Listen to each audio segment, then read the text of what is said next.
വികസന കൊടുങ്കാറ്റ് നമ്മുടെ രാജീവേട്ടൻ പറഞ്ഞു. എന്താ പറഞ്ഞത്? അധികാരത്തിൽ വന്ന് 45 ദിവസം കഴിഞ്ഞാൽ ആ 45 ദിവസത്തിനകത്ത് നമ്മുടെ ആരാധ്യനായ പ്രധാനമന്ത്രി വരും.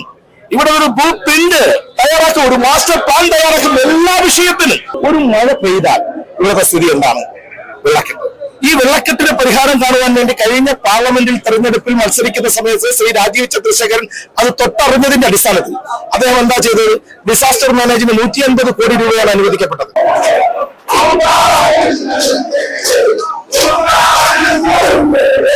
കഴിഞ്ഞ 5 വർഷത്തെ LDF ഭരണം അതിനുള്ളൊരു മറുപടിയാണ് BJPയെ അധികാരത്തിലേറ്റിയതെന്ന് അവർ പറയാതെ പറഞ്ഞു കഴിഞ്ഞു.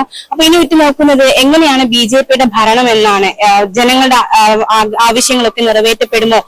അവരുടെ ഭരണം ജനങ്ങൾക്ക് തൃപ്തികരമായിരിക്കുമോ? ഇടതുപക്ഷം എങ്ങനെയാണ് BJPയെ പ്രതിരോധിക്കുക, അല്ലെങ്കിൽ കോൺഗ്രസ് എങ്ങനെയാണ് BJPയുടെ ഭരണത്തെ പ്രതിരോധിക്കുക? അങ്ങനെ ഒരുപാട് രാഷ്ട്രീയ നാടകീയ രംഗങ്ങൾക്കൊക്കെ ഒരു വാതായനം തുറന്നിട്ടുകൊണ്ടാണ് ഇന്ന് ഈ ഒരു തിരുവനന്തപുരം കോർപ്പറേഷനിൽ സത്യപ്രതിജ്ഞ ചെയ്ത് അധികാരത്തിലേറിയിരിക്കുന്നത്. എന്തായാലും നമുക്ക് വരും ദിവസങ്ങളിൽ കാത്തിരുന്ന് കാണാം എങ്ങനെയാണ് തിരുവനന്തപുരം കോർപ്പറേഷൻ അതിന്റെ ഭരണം എങ്ങനെയാണ്.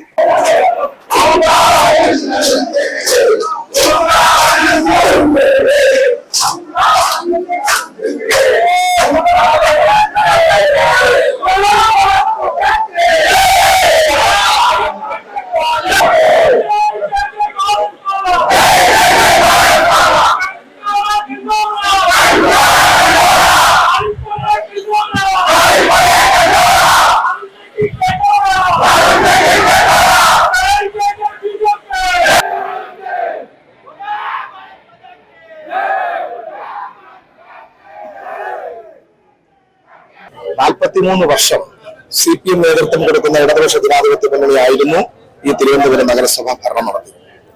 അവരുടെ വികസന മുരടിപ്പ്, അതുപോലെ തന്നെ അവരുടെ അഴിമതി, സ്വജനപക്ഷപാതം, കെടുകാര്യസ്ഥത, ഇതൊക്കെ അവരുടെ മുഖമുദ്രയായിരുന്നു. കഴിഞ്ഞ 43 വർഷത്തെ അവരുടെ മുഖമുദ്രയായിരുന്നു. അതിനാണ് ഇവിടെ തർക്കപ്പെട്ടത്. തീർച്ചയായിട്ടും മാറാത്തത് മാറും എന്ന് നമ്മുടെ രാജീവ് ചന്ദ്രശേഖർജി പറഞ്ഞു. അത് തീർച്ചയായിട്ടും സംഭവിച്ചിരിക്കുന്നു. മാറാത്ത 43 വർഷത്തെ CPM നേതൃത്വം കൊടുത്ത ഇടതുപക്ഷ ജനാധിപത്യ മുന്നണിയുടെ ആ ഭരണസമിതിയുടെ ആളാണ് ഇവിടെ മാറിയിരിക്കുന്നത്. ജനം വികസനത്തിന് കാതോർത്തിരിക്കുകയാണ്. വികസനമാണ് അവർ നമ്മുടെ തിരുവനന്തപുരം നഗരം നേരിടുന്ന ഏറ്റവും വലിയ വിഷയം. നിങ്ങൾക്കറിയാം, നമ്മുടെ ഭാരതത്തിന്റെ ക്യാപിറ്റൽ സിറ്റികളൊക്കെ നമ്മൾ പരിശോധിക്കണം. ഭാരതത്തിന്റെ മറ്റെല്ലാ ക്യാപിറ്റൽ സിറ്റികളും വികസനത്തിന്റെ കുതിപ്പ് നടത്തുമ്പോൾ തിരുവനന്തപുരം കിതക്കുകയാണ്. അതാണ് ഇവിടെ സംഭവിച്ചിരിക്കുന്നത്. ഇവിടെ വികസനം ആവശ്യമായിട്ടുണ്ട്. ഏറ്റവും കൂടുതൽ വികസന സാധ്യതകളുള്ള ഒരു നഗരമാണ് തിരുവനന്തപുരം നഗരം. നമുക്കറിയാം, അന്താരാഷ്ട്ര വിമാനത്താവളം, അതുപോലെ തന്നെ നമ്മുടെ പോർട്ട്, വിഴിഞ്ഞം പോർട്ട്, അതുപോലെ തന്നെ ഐ ടി ഏറ്റവും ടെക്നോ പാർക്ക് തുടങ്ങി നിരവധി വികസന സാധ്യതകളുള്ള ഒരു ജില്ലയാണ്, ഒരു നഗരമാണ് തിരുവനന്തപുരം നഗരം. ആ നഗരത്തിന്റെ വികസനം അത്യന്താപേക്ഷികമാണ്. പക്ഷെ ഇവിടെ എന്താണ്? ഒരു മഴ പെയ്താൽ ഇവിടുത്തെ സ്ഥിതി എന്താണ്? വെള്ളക്കെട്ട്. ഈ വെള്ളക്കെട്ടിന് പരിഹാരം കാണുവാൻ വേണ്ടി കഴിഞ്ഞ പാർലമെന്റിൽ തെരഞ്ഞെടുപ്പിൽ മത്സരിക്കുന്ന സമയത്ത് ശ്രീ രാജീവ് ചന്ദ്രശേഖരൻ അത് തൊട്ടറിഞ്ഞതിന്റെ അടിസ്ഥാനത്തിൽ അദ്ദേഹം എന്താ ചെയ്തത്? ഡിസാസ്റ്റർ മാനേജ്മെന്റ് 150 കോടി രൂപയാണ് അനുവദിക്കപ്പെട്ടത്. 50 കോടി രൂപ തദ്ദേശ സ്വയംഭരണ സ്ഥാപനമായ തിരുവനന്തപുരം നഗരം അതുപോലെ ചേർത്ത് 200 കോടി രൂപയുടെ ഒരു വികസന പദ്ധതിക്കാണ് രാജീവ് ചന്ദ്രശേഖരൻ നമ്മുടെ ഇവിടുത്തെ തെരഞ്ഞെടുപ്പ് കഴിഞ്ഞപ്പോൾ കേന്ദ്ര ഗവൺമെന്റിന്റെ സഹായത്തോടുകൂടി ഡിസാസ്റ്റർ മാനേജ്മെന്റിന് അനുവദിക്കപ്പെട്ടത്. 1.5 വർഷമായി അതിന്റെ പുറത്തു കയറി അടയിരിക്കുകയായിരുന്നു ഈ മുന്നണി, ഈ ഭരണസമിതി. തീർച്ചയായിട്ടും വെള്ളക്കെട്ടിനൊരു പരിഹാരം കാണുവാൻ മാത്രമല്ല, അമൃത് പ്രോജക്ട് വഴി കോടിക്കണക്കിന് രൂപയാണ് അനുവദിക്കപ്പെട്ടത്. കഴിഞ്ഞ 11 വർഷക്കാലം തിരുവനന്തപുരം നഗരത്തിന് 33% മാത്രമേ അവർ ചെലവഴിക്കപ്പെട്ടിട്ടുള്ളൂ. നോക്കണേ, കേന്ദ്രത്തിന്റെ പണം മുഴുവൻ, കേന്ദ്രം കൊടുക്കുന്ന പണം മുഴുവൻ രാഷ്ട്രീയത്തിന്റെ പേരിൽ ഈ പറയുന്ന മുന്നണി സംവിധാനം, ഈ ഭരണസമിതി അതിനെ മുഴുവൻ പാഴാക്കുന്ന ചിത്രമാണ് നമുക്ക് കാണാൻ. ഇവിടെ നഗരത്തിൽ കുടിവെള്ളമില്ലാത്ത വീടുകൾ ഇനിയുമുണ്ട്. എത്രയോ കുടിവെള്ളമില്ലാത്ത വീടുകൾ ഇനിയുമുണ്ട്. ആ കുടിവെള്ളം കിട്ടാത്തത് പരിഹരിക്കുവാൻ വേണ്ടി ജലജീവൻ മിഷൻ വഴി നമ്മുടെ നരേന്ദ്രമോദിജി പണം അനുവദിക്കപ്പെട്ടിട്ടുണ്ട്. എന്തുകൊണ്ട് അത് യഥാസമയം ചെയ്തു തീർക്കുവാൻ സാധിച്ചിട്ടില്ല? അത് അർബൻ ഏരിയ ആയതുകൊണ്ട് അമൃത് പ്രോജക്ട് വഴിയാണ് ഇവിടെ നടപ്പിലാക്കിയത്. അത് നടപ്പിലാക്കിയ കൗൺസിലർമാർ ചെന്ന് പണപ്പിരിവാണ് ഇവിടെ നടത്തിയത്. ഇത് ജനങ്ങൾ കാണുകയാണ്. ഇവിടുത്തെ മാലിന്യ വിഷയം 2011 ഇളപ്പിശാല മാലിന്യ സംസ്കരണ പ്ലാന്റ് പൂട്ടിയതിനു ശേഷം അതിനൊരു പരിഹാരം കാണുവാൻ ഇന്നേ വരെ നമ്മുടെ ഭരണസമിതിക്ക് സാധിച്ചിട്ടില്ല. ഞങ്ങളാരും ഭരിച്ചിട്ടില്ല, ഭരിച്ചത് എത്രയോ അവരാണ്. എന്തുകൊണ്ട് മാലിന്യ സംസ്കരണത്തിന് ഒരു സംവിധാനം ഉണ്ടാക്കുവാൻ അവർ തയ്യാറായിട്ടില്ല?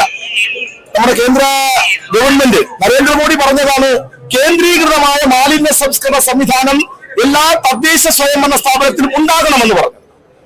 ഭാരതത്തിന്റെ വിവിധ ഭാഗങ്ങളിൽ സൂറത്ത് പോലെയും അതുപോലെ തന്നെ നിരവധി പ്രദേശങ്ങളിൽ ഇത്തരത്തിലുള്ള കേന്ദ്രീകൃതമായ മാലിന്യ സംസ്കരണ സംവിധാനങ്ങൾ ഉണ്ടായി. നമ്മുടെ ആരാധനായ മുഖ്യമന്ത്രിയും പറഞ്ഞു കേന്ദ്രീകൃതമായ മാലിന്യ സംസ്കരണം ഈ കേരളത്തിനും ആവശ്യമാണ്. എന്തുകൊണ്ട്? പണമില്ലാത്തത് കൊണ്ടാണോ? സ്വച്ഛ് മിഷൻ വഴി കോടിക്കണക്കിന് രൂപയാണ് കഴിഞ്ഞ 11 വർഷക്കാലം ഈ കേന്ദ്ര ഗവൺമെന്റ് ഇവിടെ കൊടുത്തത്. എന്തുകൊണ്ട് മാലിന്യ സംസ്കരണത്തിന് ഒരു ശാശ്വതമായ പരിഹാരം കണ്ടുപോകാൻ സാധിച്ചിട്ടില്ല? നമുക്കറിയാമല്ലോ, ഒരു പ്രഭാത സവാരിക്ക് പോലും ഇറങ്ങി നടക്കാൻ പറ്റാത്ത ഒരവസ്ഥയാണ്. നായ്ക്കളുടെ ശല്യം, തെരുവിൽ മുഴുവൻ നായ്ക്കളാണ്. അവര് നമുക്ക് റോഡിലൂടെ നടക്കാൻ പറ്റുന്നില്ല. അത് എയറോഡ്രോമിൽ നമ്മുടെ അന്താരാഷ്ട്ര വിമാനത്താവളത്തിൽ നായ്ക്കളെ കൊണ്ട് നിറഞ്ഞിരിക്കുകയാണ്. അതുപോലെ തന്നെ റെയിൽവേ സ്റ്റേഷനുകളിൽ, അതുപോലെ തന്നെ ഒരു കടിയേറ്റ ആശുപത്രിയിൽ പോയാൽ അവിടെയും നായ്ക്കളുടെ ശല്യമാണ്. അതുപോലെ വിദ്യാർത്ഥികൾക്ക് വിദ്യാലയങ്ങളിൽ നായ്ക്കളുടെ ശല്യമാണ്. എന്തുകൊണ്ട് അതിനൊരു സംവിധാനം ഉണ്ടാക്കാൻ സാധിക്കുന്നില്ല? ഒരു ജീവിയെയും കൊല്ലണമെന്ന് ഭാരതീയ ജനതാ പാർട്ടി പറയുന്നില്ല. പക്ഷേ അതിനൊരു ശാശ്വതമായ പരിഹാരമാണ് ഷട്ടറുകൾ നിർമ്മിച്ച് കേന്ദ്രീകൃതമായോ വികേന്ദ്രീകൃതമായോ ചെയ്യാമായിരുന്നല്ലോ. എന്തുകൊണ്ട് ചെയ്യുവാൻ ഇവർ സാധിക്കുന്നത്? അത് ഭരണത്തിന്റെ കെടുകാര്യസ്ഥത, അത് ജനങ്ങൾ തിരിച്ചറിഞ്ഞു. തീർച്ചയായിട്ടും ആ തിരിച്ചറിഞ്ഞതിന്റെ അടിസ്ഥാനത്തിലാണ് ഭാരതീയ ജനതാ പാർട്ടിക്ക് അനുകൂലമായ ഒരു വിധി. ഇവിടുത്തെ ജനങ്ങൾ, തിരുവനന്തപുരത്തെ 10 ലക്ഷത്തോളം വരുന്ന ജനം പ്രബുദ്ധതയുള്ള ജനമാണ്. ഞങ്ങൾ പറഞ്ഞു, ഇത് കുട്ടിക്കളിയല്ല, പിള്ളേര് കളിയല്ല. AKG സെന്ററിലെ AKG കുട്ടിയുടെ പെരുമാറ്റം നിർത്തണമെന്ന് പല പ്രാവശ്യം നമ്മൾ പറഞ്ഞിട്ടുള്ളതാണ്. പക്ഷേ എന്തുകൊണ്ട് സംഭവിച്ചുകൂടാ?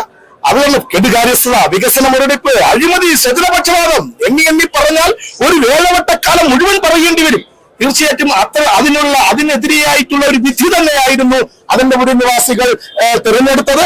അത് ഭാരതീയ ജനതാ പാർട്ടിക്ക് അനുകൂലമായ ഒരു വിധിയായിരുന്നു എന്നുള്ളത് നമുക്ക് മനസ്സിലായി. തീർച്ചയായിട്ടും ഒരു സംക്ഷിപ്തമായ ഒരു ഭരണം, അതുപോലെ തന്നെ വികസന കൊടുങ്കാറ്റ്. നമ്മുടെ രാജീവേട്ടൻ പറഞ്ഞു, എന്താ പറഞ്ഞത്? അധികാരത്തിൽ വന്ന് 45 ദിവസം കഴിഞ്ഞാൽ ആ 45 ദിവസത്തിനകത്ത് നമ്മുടെ ആരാധ്യനായ പ്രധാനമന്ത്രി വരും. ഇവിടെ ഒരു ബ്ലൂ പ്രിന്റ് തയ്യാറാക്കും, ഒരു മാസ്റ്റർ പ്ലാൻ തയ്യാറാക്കും. എല്ലാ വിഷയത്തിനും ഒരു മാസ്റ്റർ പ്ലാൻ തയ്യാറാക്കും. തീർച്ചയായിട്ടും അത് വിദൂരമല്ല, തീർച്ചയായിട്ടും അത് സംഭവിക്കും.